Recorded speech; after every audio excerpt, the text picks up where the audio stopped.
जय ज्योति, जय क्रांति, जय नारी शक्ति। एक परिवार में सभी हर तरह से संपन्न थे। रुपया पैसा की कोई कमी नहीं थी और 3 बेटे थे एक माँ के। वो बेटे अक्सर अपने आप में बिज़ी रहते थे और बहुत ज़्यादा पढ़ाई के लिए लोड उनके ऊपर रहता था, तो वो कभी किसी एक दूसरे से बात नहीं करते थे। और जो बड़ा बेटा था वो बीटेक कर रहा था, जो छोटा बेटा था वो इंटर कर रहा था और जो उससे छोटा बेटा था वो हाई स्कूल में था। तो बच्चे अपनी पढ़ाई में मग्न थे, लेकिन माँ क्या करती है, माँ को किससे बात करनी है, इससे उनको कोई मतलब नहीं था।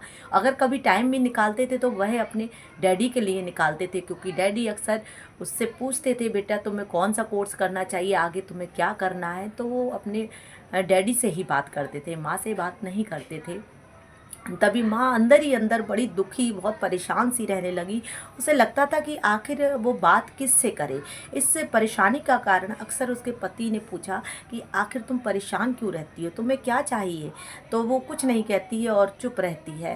धीरे धीरे ऐसे ही टाइम बढ़ता है, फिर उसकी शादी की सालगिरह आती है और वह कहती है कि आपने मुझसे पूछा था कि मुझे क्या चाहिए, तो मैं आज आपको बताती हूँ कि मुझे क्या चाहिए। तो पति ने कहा, बिल्कुल। बोला, अगर मैं तुमसे मांगूंगी तो वो चीज़ क्या मुझे दोगे। तो वो हस्बैंड ने कहा कि हाँ बिल्कुल, आप बताओ तो आखिर चाहिए क्या।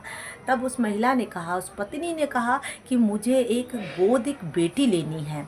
तो सभी के मन में ये सवाल था कि आखिर बेटी क्यों चाहिए, लेकिन किसी ने कुछ नहीं कहा। तीनों बेटे भी बैठे हुए थे और बेटों से भी सलाह मशवरा लिया गया, लेकिन बेटों के मन में भी यही सवाल था कि आखिर क्यों।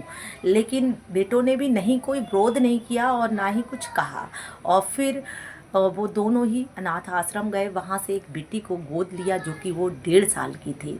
उस बच्ची को गोद लेकर माँ, जो पत्नी थी, बहुत खुश थी कि अब आज मेरा सपना पूरा हो गया। और घर में बहुत बड़ा एक फंक्शन रखा गया।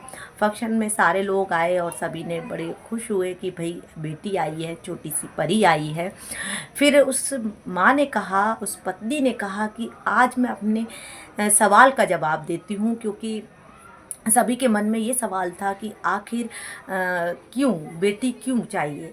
तो मतलब इतने समय के बाद तो उस माँ ने कहा कि देखिए, आपका बेटा आपका वंश बढ़ा सकता है, लेकिन एक माँ की पूर्ति एक बेटी ही कर सकती है। मुझे इसलिए ये बेटी चाहिए थी और बाकी मुझे ज़िंदगी से कोई शिकवा नहीं है, कोई शिकायत नहीं है।